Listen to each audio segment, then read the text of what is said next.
Welcome everyone to Monday Domains and welcome to Domain Club. I try to cover the news of the week. I try to keep you updated on different deals and specials that I know about, and also do some basic domain knowledge over the course of a year, and then talk about what's going on Clubhouse. And so Monday Domains is kind of our weekly show here on Domain Club, and we've been doing it since last March. For a while, it was Monday night domains, and now it's Monday domains, and it's 11 a.m. each Monday morning. And I realize everyone's still getting back to work on Monday morning. But what I'm hoping is, at the same time, that if you had a big office and you might have a squawk box or a bullpen or a sales meeting or something like that, that for a lot of us that work for ourselves, you really don't have that that bullpen or general meeting of all the sales reps or organizational meeting on Monday. I think it's good to have a weekend. Most people in the business world get a weekend off and then they come back to work back in the days when we would all be in an office. And but even before the pandemic, where everybody worked remotely, if you're a domain name investor, you don't know the weekend. You might take a break from doing development or contacting end users. Although, as Bruce has shared, sometimes you can do some terrific outbound email marketing on the weekend. But most of the time, for a domain name investor, the weekend's just like any other day. If you're buying names on a drop, if you're buying names in an expired name auction, if you're placing back orders, that's going to happen every day. And you only get a break about once every 4 years when there's a leap year. So really, that's going to happen every day. And I always thought that for companies in the domain space, that they should realize it's a virtual business. And it is kind of a turnoff for me where companies aren't staffed on the weekend, especially if they're in the drop game or the expired auction game or something like that, because they're certainly expected to, they want to take our money on the weekends. They want us to buy domains on the weekends. We can get offers from potential buyers on the weekends. We can have names submitted to brokers on the weekends. So even though it might be a burden for a company to ask their employees to work on the weekends, if the company expects me to still patronize them or give them patronage, use their services on the weekends, then yes, I do think companies in the domain space, especially in the expired, should have a little bit higher bar. So I want to welcome to everyone listening to Monday Domains Live here on Clubhouse, and those that are listening either to the replay or to the recording. We'll be putting these shows up each week on Domain Club at domain.club. And you may also be listening to it on Clubhouse's new feature, which is kind of turns every Clubhouse talk into a podcast. And what that means is I can give people a link that's called Listen Only. And you might be listening to this Clubhouse podcast of my talk called Monday Domains without ever having to download the Clubhouse app. And if you are, welcome. And I think that this is something that Clubhouse was launched with great fanfare in 2020. At the beginning of 2021, the digital marketing space really came together on Clubhouse. The domain investing space was one of a number of niches that grew on Clubhouse. And then when Clubhouse maybe wasn't the paradigm shifting platform that was going to overtake all others, you may have scaled back. You may not be on Clubhouse that often. But I'd like to welcome you back, at least to Domain Club. On Domain Club on Clubhouse, we have at least 3 talks a week, plus a number of social sessions. We're also affiliated with Startup Club, which is the largest club on Clubhouse with hundreds of thousands of members. And I think that even though you might be using Twitter Spaces or all the other platforms out there, I think it'd be good to stay in touch with Clubhouse. I think the things you may have missed in the past 6 months are replays, where if you have a favorite talk, if you have a topic that you can search, you can see the last couple days' talks and you might be able to listen to a replay. I think you can also do snippets, which allows you to, when you hear something on Clubhouse, and say, man, I'd like to share that with somebody, or man, I really think that was insightful.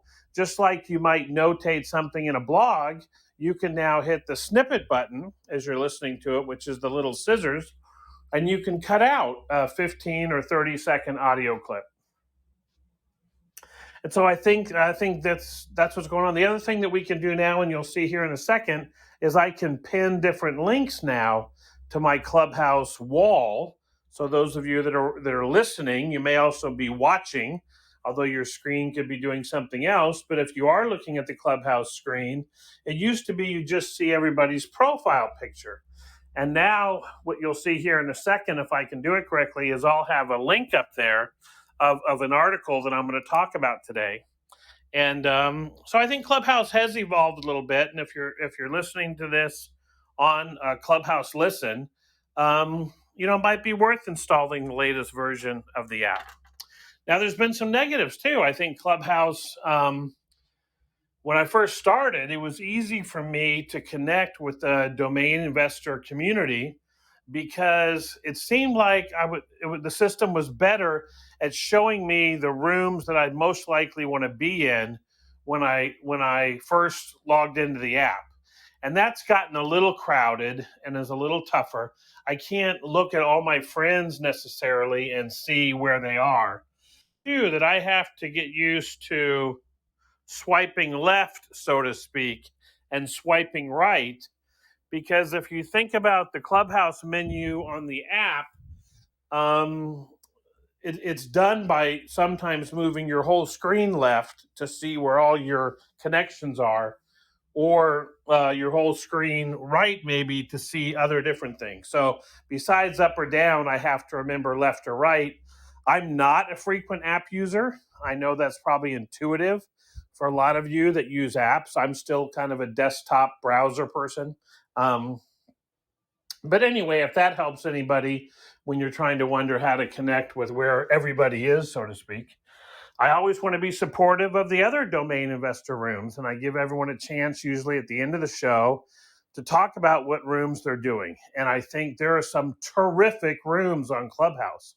If you're listening to this because we've reached out and done some publicity for this talk, and you're in the domain space, if you own a domain name, that's one of the groups I like to reach. If you own and manage a domain name for your company or as part of your job, I think you owe it to yourself to be up to speed on what's going on in domain names, and especially some of the legal aspects of domain names. And there's a great domain legal room that happens every week on Tuesdays. I think if you invest in higher quality, bigger names, maybe 50,000 and above, all the way up to 10 million, we have a room on Wednesday called $1 Million Domains, where we talk less about hand registering and expired auctions and more about what's happening in this world of $1 million domains. We talk about outbounding on Tuesdays, and there's another group that meets on Wednesday night. If you're new to domain investing and you're like, boy, this guy sounds like he knows what he's doing, I don't want to ask him a dumb question. For one, please do, especially on Monday Domains. But two, Jeff Brooks and Todd, they have a great room on Thursdays where it's been their core mission at the beginning to be accommodating to first-time investors. And if you raise your hand to be a speaker, which is kind of the way it works on Clubhouse, and at different times during the talk, I'll be sharing something that I've prepared. And at different times, I'll ask people that have asked to be a speaker, and I'll say, hi, how are you? Welcome to Monday Domains. Or in the case of another room, they'll say, hi, welcome. Tell us a little bit about yourself. And especially if you're a new investor in domaining, I think the Thursday room would be great for you. There's a great swapping room on the weekend where people trade domains. And I say trade domains, they don't really do one-on-one trades, but people offer up names they're selling in their profile. And so Anyway, if you're listening to this and you've kind of not been on Clubhouse for a while, I hope you'd consider that there's a broad group of activities. There's usually a chat going on sometime during the day about domains or domain club or domaining group or something like that. And then there's some special events where people will have interviews, or Rick Schwartz will do a room about once a month, kind of an Ask Me Anything about his experience in the domain space. So anyway, welcome to Monday Domains. I think it's kind of the second week of the year, and it's a holiday here in the US. There's snow on the ground for most of the country. Last week seemed weird, I guess, because COVID was starting to become more of an issue. I guess I almost feel in some ways like I'm starting the year right now, 2 weeks into January. And most of us are used to having a conference right now, which is a great time to set your agenda for the rest of the year. At need was something in February. So if you have any thoughts on that, let me know. But one of the things I want to talk about today was a general change in the mood, in my opinion, of the world, the entire world, towards domains and domain investing. And what I mean by that is in the last month, I read 2 articles that popped up on my phone. And if many of you have a Google Android phone, you get by default kind of a discovery news feed where they tell by what you're searching what stories you might be interested in. And at the same time, I was just at one of my utilities paying my bill, and I saw an article about domains, and I thought it was kind of amazing.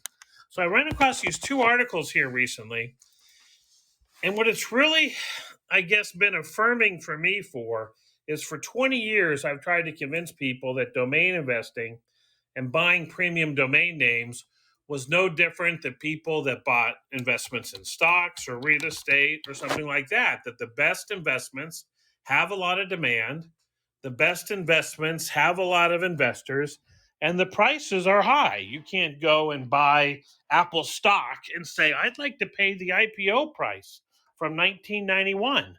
You can't go buy Microsoft stock or Tesla stock and say, yeah, I'm ready to really buy into Tesla.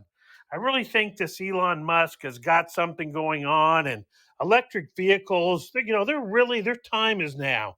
I really believe in them. So I would like to invest in Tesla, and I would like to buy it at the IPO price of $2 a share.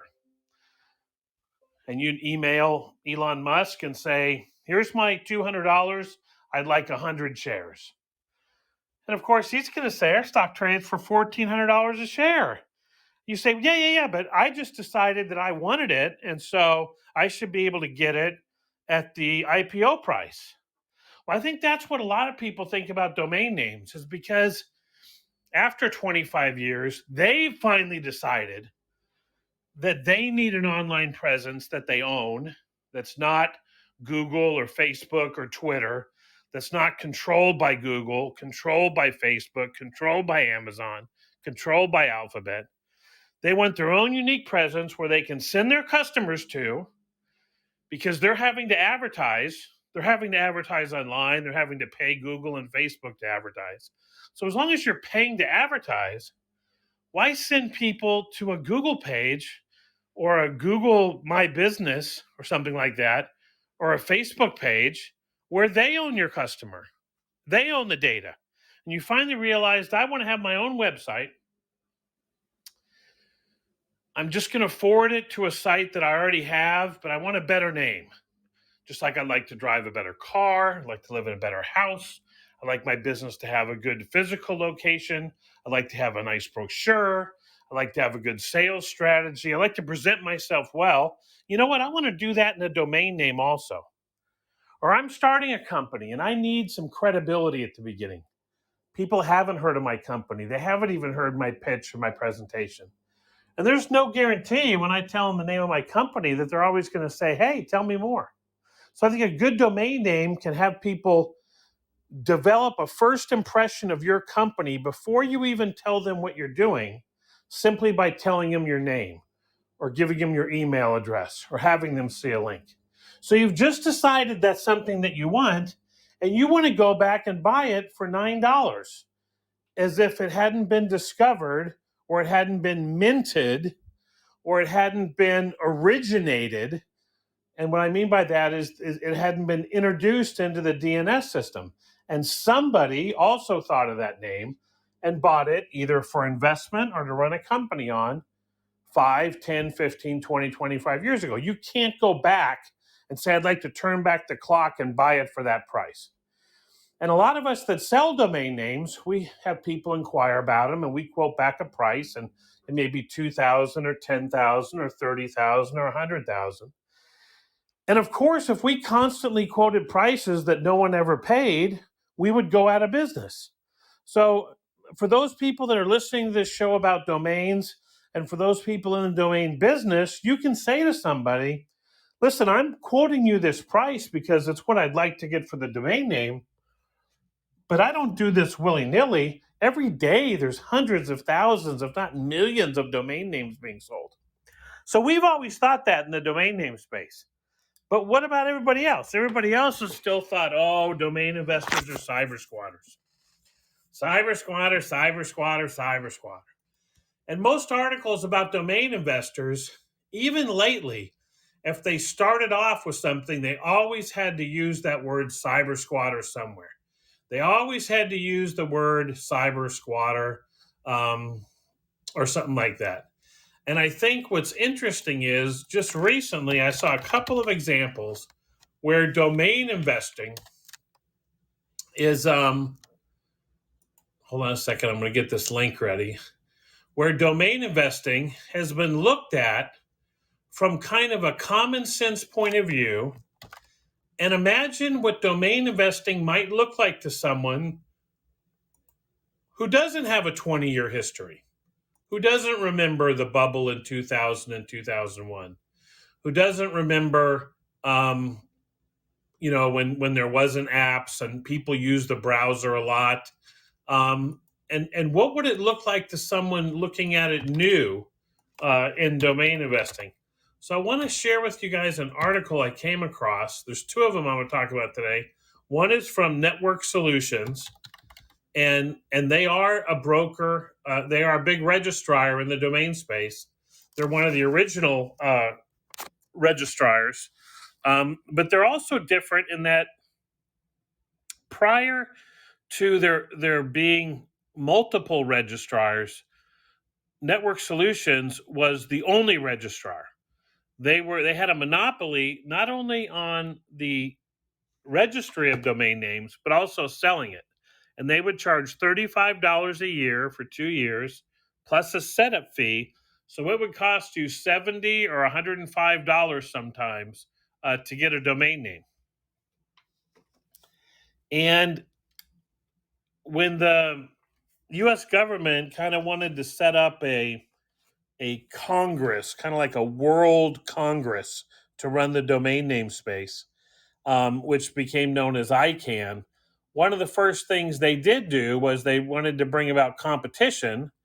And the reason they wanted to bring about competition, quite frankly, was that so many people missed getting this monopoly that the government gave out, and they wanted to be able to make money in the domain space. And so competition was introduced. But Network Solutions was one of the original registrars, if not the original one. And even in the last 15 or 20 years, they've been focused on people registering new names. And the premium domain business, or the aftermarket in domains, has kind of been a sideline. But they had an article recently that they published about domain names and about domain name investing. And I wanted to provide a link to that. Let me see if I can get my link's not working right now. Let's see.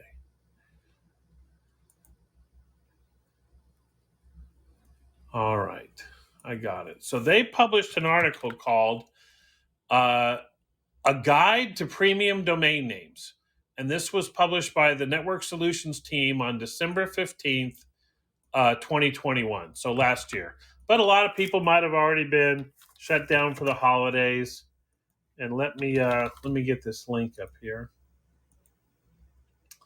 But what I thought was interesting was even inside of our domain space, premium domains have been looked on not as maybe being a real part of the business. But now you have GoDaddy, who says that premium domain names make up a quarter or a third of their revenue or something like that, and multiple percentages of their profits. And so it's meaningful. So I think we can take some more pride and certainty and not be defensive about our business.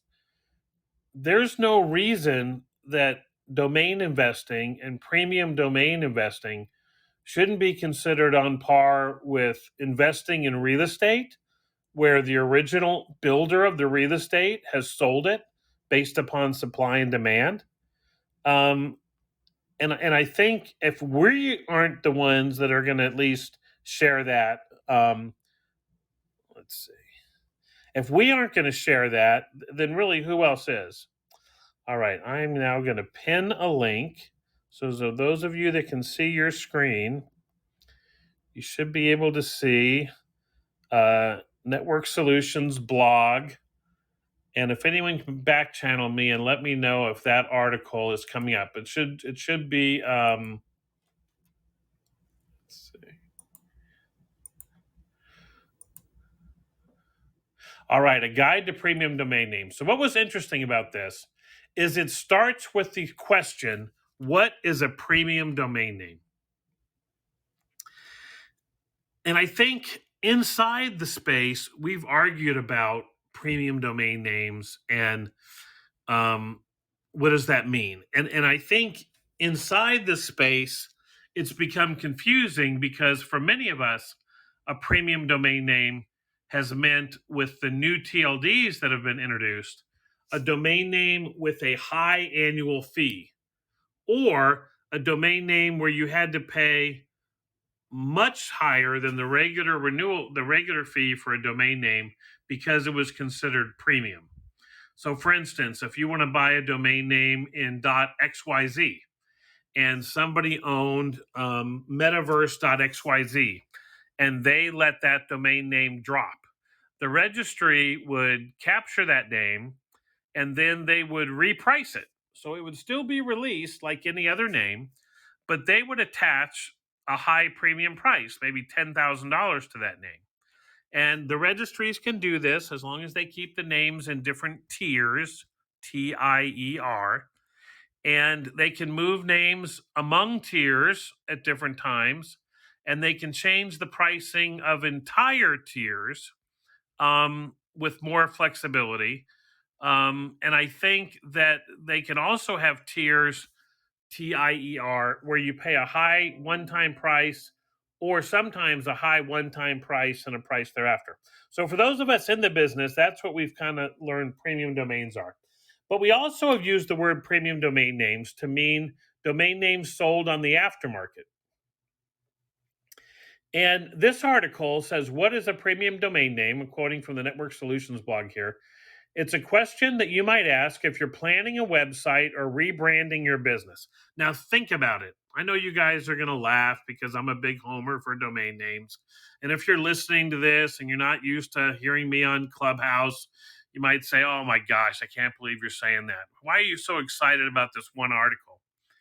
The reason I'm excited about this article is because it's the type of article that you might see on Medium or some of the other content networks. And it's something that we can link to and copy. And I think it could have wide viewership, not from people that we control, but from the real world, the hundreds of millions of people out there.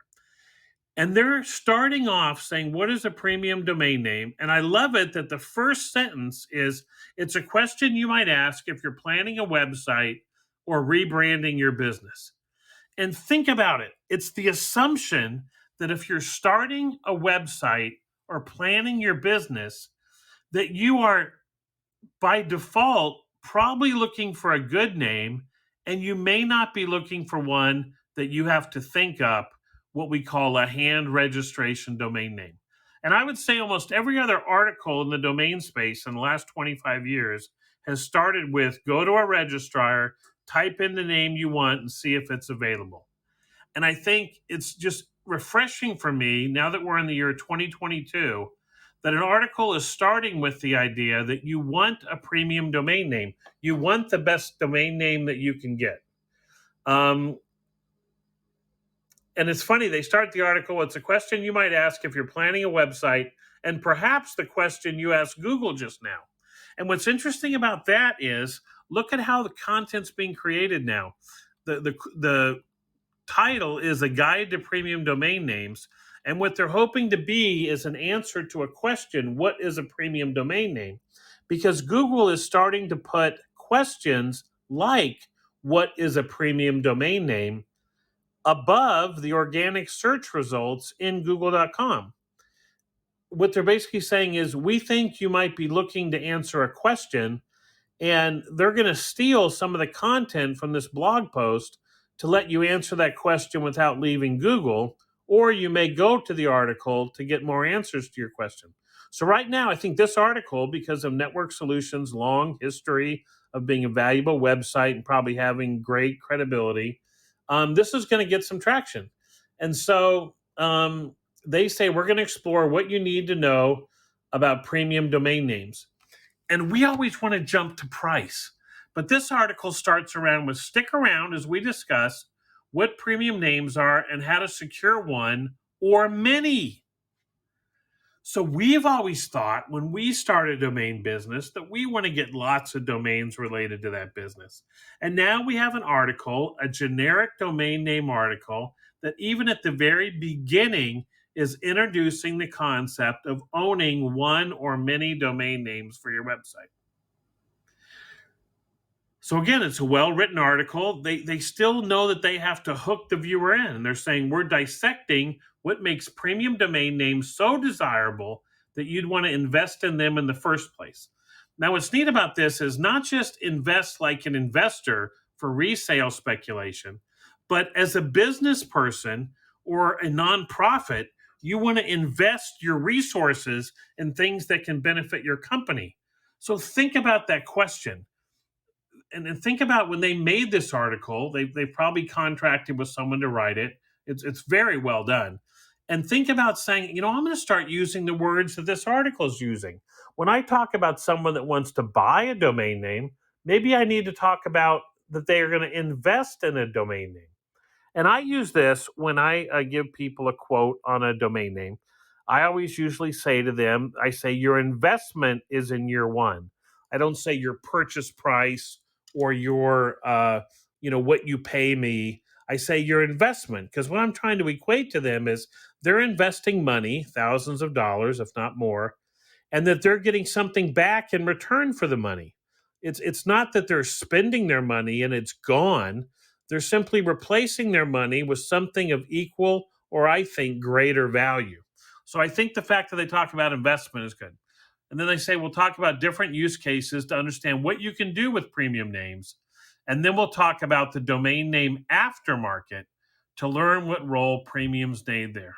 This post is a must read if you're launching an online business, if you're responsible for brand protection, if you're interested in growing your online reputation, if you're looking to make long-term investments in your business, if you're rebranding your business, if you're looking to improve your site's SEO, or if you're interested in learning more about the domain name industry. So many of you are probably saying, great, I came to a Clubhouse talk and Paige is just reading an article. But I think they've really put together, in my opinion, from an outsider perspective, a desirable way to talk about the domain name industry. And for even me, where I've been in it so long, I can sometimes lose the forest for the trees. I can start talking about some esoteric specific of brand name registration protection and getting multiple CCTLDs based upon an expired name. And I think that it was great to read kind of a top-down article that was a reset. So I would encourage you to read this article, one, to help you organize your thoughts. when you have to give a 1 minute or a 5 minute or a 10 minute presentation about domain names in a sales setting or a meetup or a networking conference. If you own a domain name, if you're a business interested in getting a better domain name, I think this is a terrific article for you to organize. What are some of the things that you should be thinking about? Why do you want a good name? And they start off with some great FAQs. And I want you to hear, if you've been in the domain space for a long time, the basic nature of the topics they're covering. And I don't think they'd be covering these basic questions unless those questions were out there. And you got to remember, Network Solutions is part of web.com or whatever their new name is. They're handling thousands of customer inquiries per day. And they probably do have a good sense of what people are asking about domain names and what people are asking about premium domain names. So think about these questions.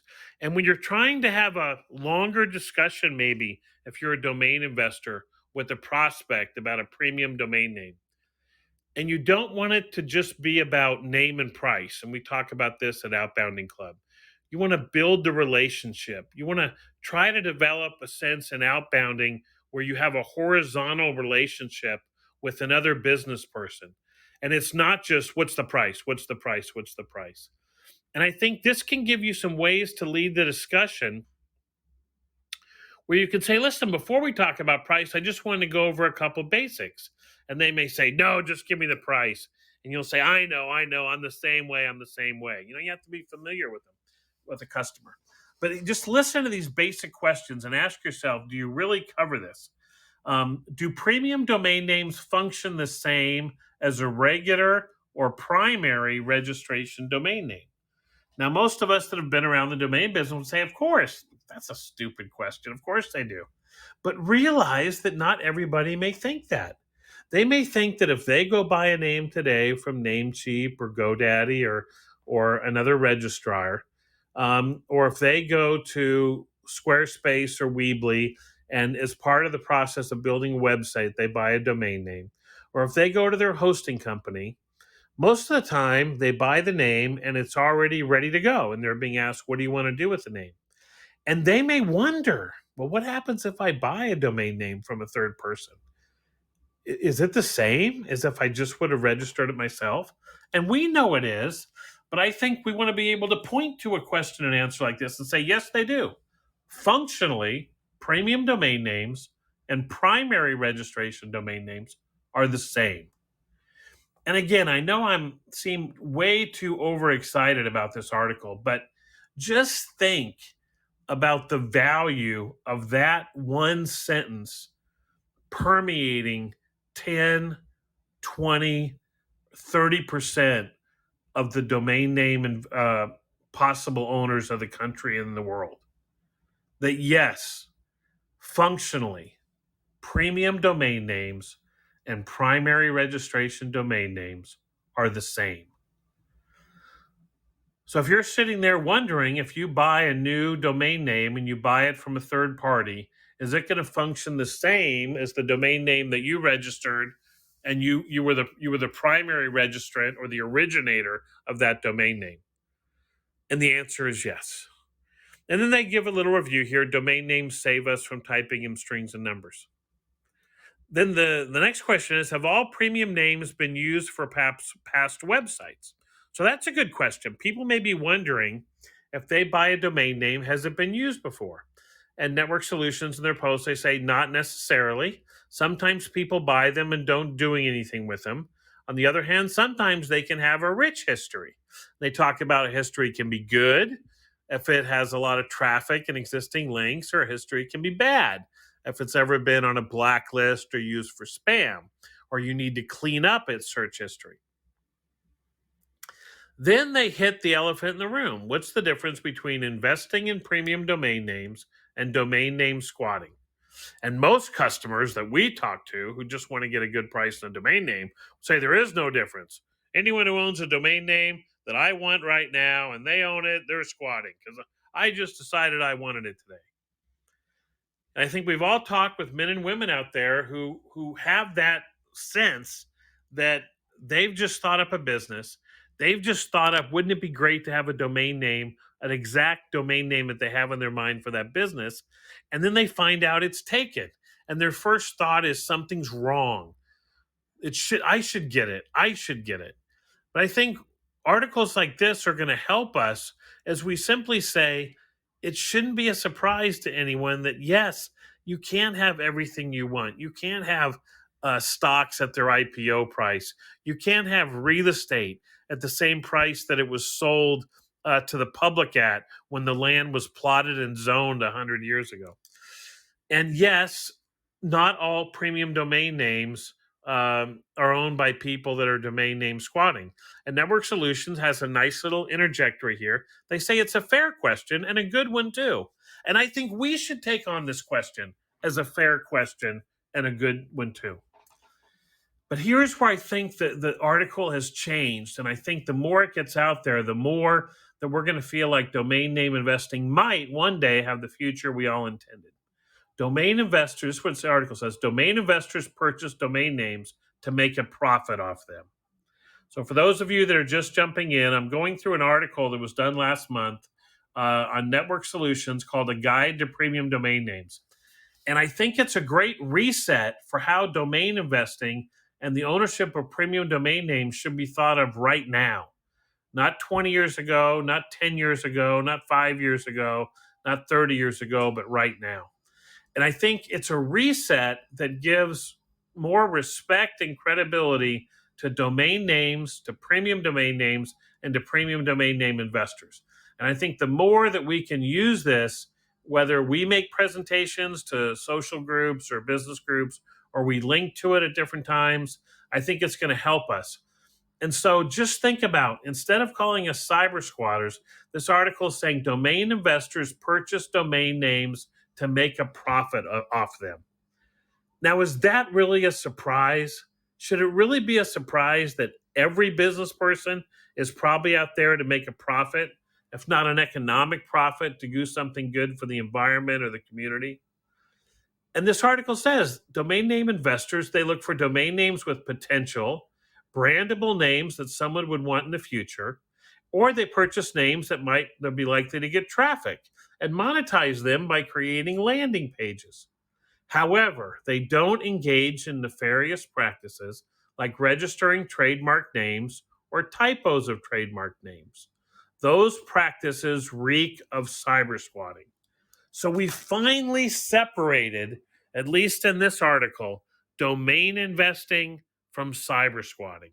And most of you listening to this article, unless you've got some great IP address that you can hide behind, you live in a foreign country, you don't have assets that can be attached, you have a lawyer on speed dial and retainer that can handle responses, or you're willing to take the risk, most of us that invest in domain names aren't cyber squatters. We're simply looking to speculate on domain names that would be great to build websites on. And I think it was just great to kind of see in this article that laid out there at the beginning. And then let's talk about the other bugaboo in the room, the other elephant in the room. Do premium domain names cost more than the average domain? Yes, they do. And then this article is bringing to the point, but only the first time you purchase and register them. So this is what I like to share with people when I quote them a price of a domain name. That yes, you're going to have to pay 2 to 5 to 10,000 or up to 1 million or 10 million. But once you own the name, the cost to carry a .com domain name at least is only about $10 to $12 a year. And it might be 20 or it might be 30 and it can go up 7% a year. But in general, your big investment is in year one only. Now, in some of the new TLDs and some of the CC TLDs, there are high premium renewal fees. And I would encourage people to be aware of that, especially when you're getting a deal that seems too good to be true. If you're being offered a domain name like money.app and you're being offered that name for $300 when it's probably worth $30,000, be aware that money.app might have a premium renewal fee of $10,000 a year. So someone might be selling you the right to own that name, but the right to own that name also comes with an annual bill of $10,000 a year. Now, it still may be worth it to you to buy it and pay the annual renewal fee, but be aware in certain of the non-com domain names that they might have high premium renewal fees. And the best way to find out if that's the case is to go to a registrar and act like you're trying to transfer that name to yourself. Act like you own it. And a lot of registrars, you can put the name in and it'll put it in the shopping cart, even if it says you can't transfer it without the code. And when they put it in the shopping cart, you'll be able to see what price they charge for a renewal, because to transfer a domain name, you pay the 1-year renewal. So if I wanted to buy money.app and I wanted to transfer it to my own registrar, I would see that it costs $10,000 to transfer the domain name, and that would give me an extra year. But anyway, back to the idea of this article. Do premium names cost more than the average name? The response here is yes, they do, but only the first time you purchase them. And then they say premium domain names are more valuable than the average domain name. That being the case, they cost more. And I want to dig down on this statement. Premium domain names are more valuable than the average domain name. And you guys have heard me say it, hundreds of times. I'll be realistic, hundreds of times. That there's 150 million .com domain names out there. And most of us, we don't just own an average domain name, a name that would rank number 75 million, okay? In other words, you could have the 75 millionth, best or worst, however you want to say it. Your domain name could rank where it was the 75 millionth domain name, and that would be the mean or the median domain name because there's 150 million registered. Think about that. Think about you look at a list of domain names that has 75 million on them, and has 150 million on it, and the name you're buying is in the middle at 75 million. That's average. So if you think that most domain investors are investing in names that represent the top 1 or 2%, is it not a surprise that even names in the top 2% of domain names should carry a 5-figure or high 4-figure price tag? No. It's just we haven't got this flushed out there in the real world yet. And hopefully articles like this are a start. So I just wanted to go over this article today, and I wanted to have it set the table for a new way to talk about domain names where we don't apologize, we're not defensive. We recognize that, yes, we're asking a higher price, that, yes, other people have used cyber squatting techniques to try to profit off domain names. But that's not the biggest part of the market, and the market that's selling hundreds of thousands of, if not millions of dollars, domain names. So then we get to the last question. What's the difference between an aftermarket domain name and a premium domain name? And you say, well, that's obvious. Everyone should know. Well, no, let's just flesh it out. An aftermarket domain name or secondary market domain name is a domain that's already been registered. By that definition, almost all premium domain names are aftermarket domain names. Then they say, however, not all aftermarket names are valuable. So Network Solutions isn't doing this for free. They've got a search here where people can search for domains. And if I type in a keyword like golf, I'm going to be presented with golf.com is not available. And they're going to show me some solutions. And what's great about this is Network Solutions is an Afternic partner. And what that means is when you list your domains on Afternic, and if you're with a registrar with those names that is a DLS partner, meaning that they can fulfill a fast transfer, meaning that means that Network Solutions can sell, after this great article, your premium domain name for, say, $8,000, and that domain name will be delivered to that customer at Network Solutions immediately, or if not immediately, at least in a very simple process. It'll come out of the registrar account where you hold it now. GoDaddy will collect the money, or Afternic, which is owned by GoDaddy, will collect the money from Network Solutions. Network Solutions will have collected the money from the customer. Network Solutions will get paid a fee for selling that premium domain name. After Nick will get paid a fee for being the intermediary, and then the owner of the domain name will get paid the rest of the proceeds. And that aftermarket exchange is where a lot of premium domain names are sold. And what I'm going to talk about every week this year, hopefully, is innovation in this exact space. Can we get more intermediaries to connect owners of domain names with people looking for domain names? Can we get new and better techniques and search artificial intelligence to get people to find the best name within their budget? That's what I would love to see. I would love to see a website. You say, what does your website do? And these are the words I want to hear. We connect people looking for premium domain names with the best name for them in their budget.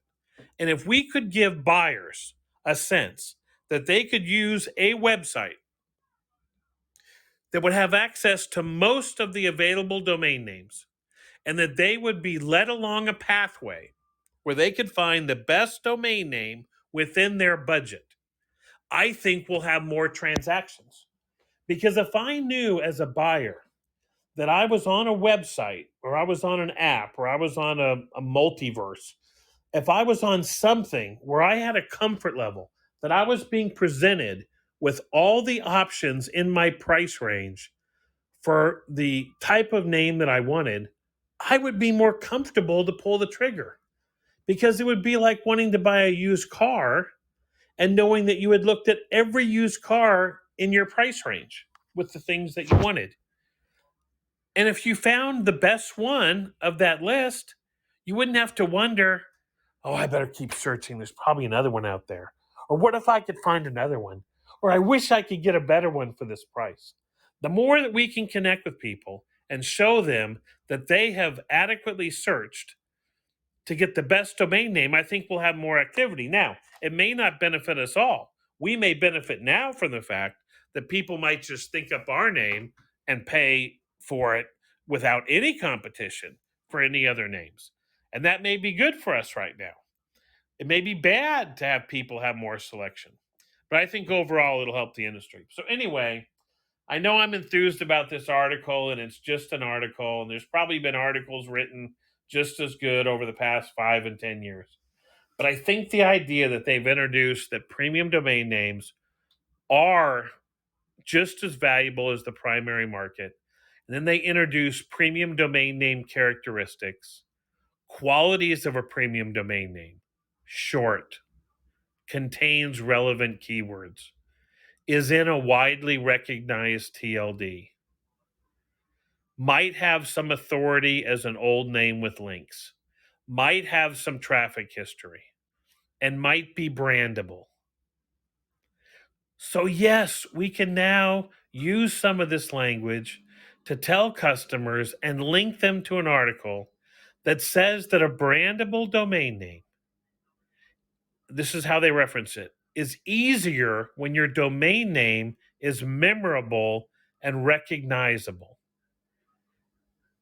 Going forward from now, if we promote this article and it gets the type of reach I think it's going to get within Google, it's going to get widely known by more and more people that building a brand is easier when your domain name is memorable and recognizable. And furthermore, if you're a domain investor looking to sell brandable domain names, listen to this sentence: a brandable domain name demands a higher price because it's a great advantage to have in a competitive and crowded market. Now, 15 years ago, we loved the fact that we could sell domain names based upon Google pre Panda, where they would value a domain name keyword and they would propel you high up in the search rankings. And when we lost that, I think for a lot of us, we lost the slam dunk close that we used to have. So now we can talk about a keyword domain name might have value, but then it might not even be indexed. But if we talk about the strongest part of the market in the last 5 years, brandable domain names. We've got 2 sentences that we can repeat over and over from this article. And again, when I say from this article, what I feel like I'm saying is from someone who took a current look at the marketplace and assessed it and came up with this conclusion. Qualities of a premium domain name: short, relevant keywords, widely recognized TLD, might have authority, might have traffic, and then brandable. And just think if you could start using these 2 sentences. A brandable domain name, building a brand is easier when your domain name is memorable and recognizable. You can even do it in the form of a question. Customer, do you think it's going to be easier to build your brand with if your domain name is memorable and recognizable? And they may say no, it doesn't matter. And in that case, you may not have a prospect. If they're like, hey, we just raised 50 million of venture capital, we can pay as much as we want to build our brand. Great. May not need it. Now you might have been able to raise it at a higher valuation if you had a better name, but hey, that's okay. Secondly, a brandable domain name demands a higher price because it's a great advantage to have in competitive and crowded markets. So you can say to a customer, listen, if the domain name space was such that all the names cost the same amount and a bad name and a good name are the same, you probably wouldn't be able to get any of the good names. They'd be taken and no one would ever sell them. At least you can buy a better name by simply paying a higher price. And if you're good at your business, and I expect you want to be good at your business, and you can make a lot of money at your business, then you're the one that wants to pay the most money to get the best name, to be more successful in your business. So anyway, then they talk about in this article where to purchase a domain name. Morgan Linton gives some good tips on reaching out to somebody if someone wants a premium domain name that isn't available on the aftermarket. And they talk about their broker service. But anyway, I just wanted to share with everyone this article because I think as a reset on what premium domains are in 2021, I think it gives us a lot of vocabulary, a great name to link to, and we can even reorient our thoughts about domain names. Now, I know a lot of you came today to want to talk about partial ownership of domain names, so I want to answer any questions related to that. But I am going to cover that more on $1 million domains this week. But if you came today and you had a question about that, I do want to answer that because we've been talking about partialization of domain names the past 3 weeks on $1 million names and part of the last year. And I want to congratulate Andrew Rosner and Media Options for doing this first deal on a widely acceptable exchange. And Andrew and I probably talked about this on Domain Sherpa shows maybe 10 years ago, that we thought this would be it. And because I have a background in securities and partnerships and Reg D offerings and a lot of this stuff, I expect I'll be in this business at some point in time. I want to congratulate Andrew Rosner and Media Options for their wearable offering that came out on Friday. And if anyone had any comments about the article or about that, I thought I'd handle those now. So happy Monday, everybody, and happy New Year. I'm going to take a drink of water and see if anyone wants to share. We are recording this both as a Clubhouse replay and as kind of a podcast for the Listen on Clubhouse and a link for it on Domain Club. But welcome, everybody. How's your Monday?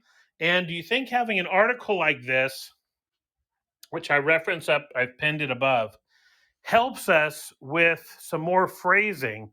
Because I really do feel like, whoever they hired to do this article, say they didn't know anything about the domain name space. I think that this person took a pretty good survey of what's out there right now.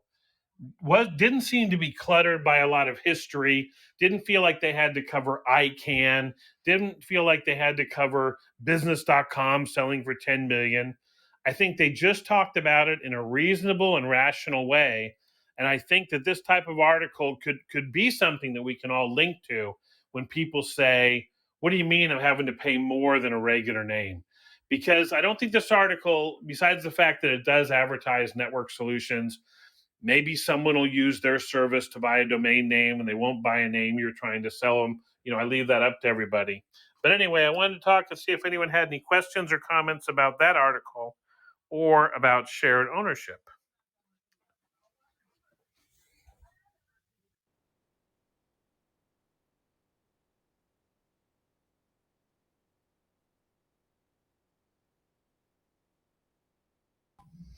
All right, you can either raise your hand to be a speaker and share your question with me, or you can ask it on what's called the back channel, and that's by hitting the little paper airplane.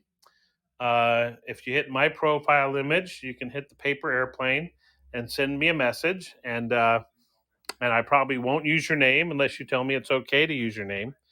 But I think that I'm kind of enthused about this article. I think it's a good reset for me to tell myself that, yes, I'm in an established business, a multi-million-dollar business of selling premium domain names. And that, yes, premium domain names should cost more than regular domain names. And yes, each domain name has certain attributes of value.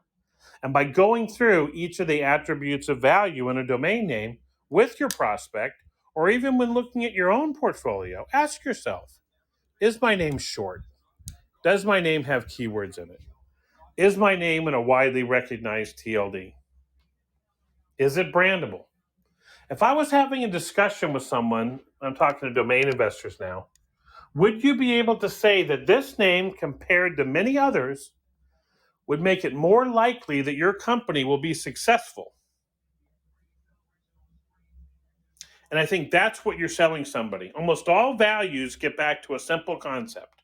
Almost all value of any investment is based upon the present value of future cash flows. Will your domain name produce future cash flow for a business? Unless it's simply a collectible where it's fun to own. That is the fundamental source of valuation for any asset. Will it produce future cash flows higher than the cost of the asset? And I think that one of the ways to talk about it when it comes to domain names is say, will your company be more successful with this name than if you chose another one? Akhtar, how are you? Welcome. I hope I said your name correctly. Welcome to Monday Domains. Thank you, Paige. Can you hear me? Yes, I can. Nice to meet you. Thank you for the thank you for the introduction. Um, I'm obviously very new to this, and I was just hoping I could ask you some questions, if that's okay. Sure. No, I really, I'd be I glad to. oh, thank you, sir. Um, I'm very new to the domain space. I'm actually part of a an e-commerce mastermind with I don't know if you know Norm Farrar. You may know him. He's like an e-commerce coach. And when Clubhouse was launching, last year when it was all the rage, um, quite a few of us started buying domain names ending with .club. Yep, I see him in your profile. Yeah, and I was just wondering, so obviously I'm just so, I mean, my day job, I'm a day trader. So, I brought the domains and they kind of just, sit in my account and they've not been doing anything. And I understand that you said that, today was about talking about the article and also about, partial domain ownership. Um, is this the right sort of time for me to get an appraisal for those, please, sir? Or would you? Well, I think your timing is good. And I think the question that you're asking yourself today, I might broaden a little bit because it's something that's going to affect a lot of people on Clubhouse, which is that, yes, many investors who learned about domain names last year because of Clubhouse started buying .club names. And I didn't have a problem with it. I thought the price was right. I think a lot of the names you picked up, you probably either paid $2 or $20 or something like that for them. And now you're coming up on the renewal, so it's going to be serious. If you bought 30 names at $20 a piece, it's $600, and you're kind of like, hey, I know that these things are valuable. I know they're great. I can totally picture someone buying them from you. But then at the same point, to come at it from a day trader where you're buying and selling assets that have enormous liquidity, You know what I mean? And the spread in a share of Tesla, might be 0.03 or something like that. Yeah.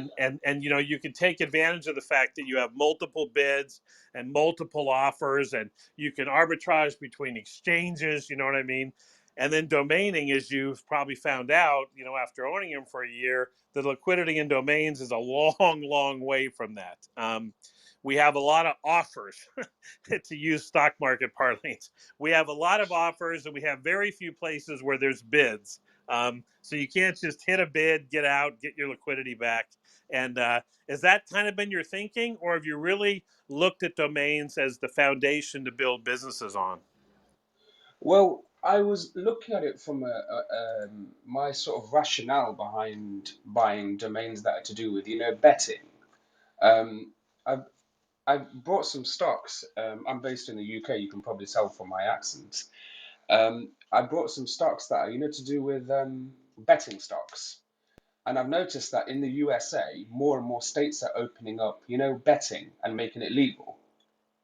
So my Absolutely. ra- Yeah, I think we're going to get into the world that you've lived in for the past 100 years, yes, where it's just a part of life, and I remember growing up hearing people talk about the bet that whenever you had a son or a daughter born, that you would go put a quid or something on the fact that they would score the winning goal in the World Cup 25 years later or something like that, and there yeah. was all Some these people have, yeah, there's yeah. all these crazy prop bets and everything.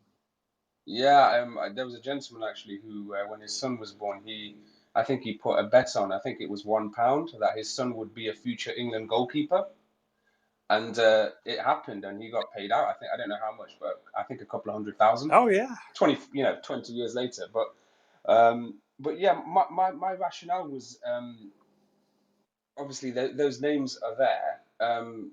I was kind of advised they're top level domains, but um, I've renewed some of them. A lot of them I just let expire, but I've kept the core ones. And I was just wondering, what sort of value in your experience do you think I can achieve for those? Well, to use a bid and ask, which means a wholesale value, and I think if someone inquired about onlinegaming.club, I think you could just as easily quote $15,000 as you could 1,500. And what I Yeah, mean by that is, if someone wants to start a private yeah, club, or make people feel like they want to be in a club, I think you always have to keep an eye on what your domain name in .com is selling for. So onlinebettingclub.com, you know what I mean? And then tell yourself that yours is better because it's shorter. And I think the ones that you keep, because you know that it's not easy to monetize, but there's a lot of affiliate options for casinos that aren't too hard to figure out. So I'd say at a potential value, it's in the high four or five figures for your name. Maybe that'd be great. Sorry, Paige, you're breaking up. Okay, if someone was going to get in those businesses, your names could potentially bring them a lot of value. They're also going to Yes. try to find a lot of other names for less. So you have to hope that they can't find anything as good for less. As a wholesale value or a bid, you might not be able to sell those names for even 50 or $100, because there's simply so many extensions. And as good as club is, there might be Yeah. 20 extensions as good as club. So someone could be onlinegaming.site, onlinegaming.website, onlinegaming.tech, onlinegaming.co. But in general, yes, I would keep the best. I would try over time to put some type of affiliate link on there, just to see if you could make, 10 or 20 bucks per customer that came to the site. Um, and I think you've done a good job to cull them out the first year. And whatever you do decide to keep, I think you could keep for 5 years. But this is the time where it's easiest to cut something, as opposed to once you've paid 2 or 3 years for it. So I think making a good cut now, with your two-word names, makes a lot of sense. Okay. That's very, very insightful. Thank you, Paige. Yeah, and as I And mentioned last obviously, I'm week, used. for everyone out there, if you are on Clubhouse, you've been in the domain rooms and you participated in the excitement of learning about domain names and the power of domain names. And even if that may have meant that you were buying .club last year, that was okay, because I think .club is a terrific extension, and you could get good domain names in .club. You didn't have to buy the 150 millionth best domain name, and you could picture the power of a domain name. So I think it was a great onboarding way to get people into domain investing. But I would say to check your registrar, make sure you understand if you're on what's called auto renew, because your registrar, when you get to your expiration date, and for a lot of you, that's going to be coming up in the next 10 or 20 days, that you don't all of a sudden renew 40 domain names that it was easy to buy last year for 40 bucks. And now it's going to be 400 or 600 or 800. So I think much like Actar, I hope I said that right, has done, Yes. look at your names, even print them off on a piece of paper and put it down on your desk with nothing else there. And look at them and say, which of these names incrementally have the most value? And then how many of these names can I afford to keep? What's my budget, to keep and pay? Just like a piece of real estate, a piece of raw land, you might pay property taxes. If you keep more names than you can really afford to keep, you're going to probably be desperate. You're going to end up selling your best name for a low amount of money just to keep a lot of the other ones. So understand what your budget is for renewals, pick the best names that fit into that budget, and do it before your registrar renews them, or at least take them off auto renew. Most registrars will give you a 5 or 10 or 15 or maybe even 20-day grace period. Be very careful. If your names have value, your registrar will profit from selling that name if you don't renew it.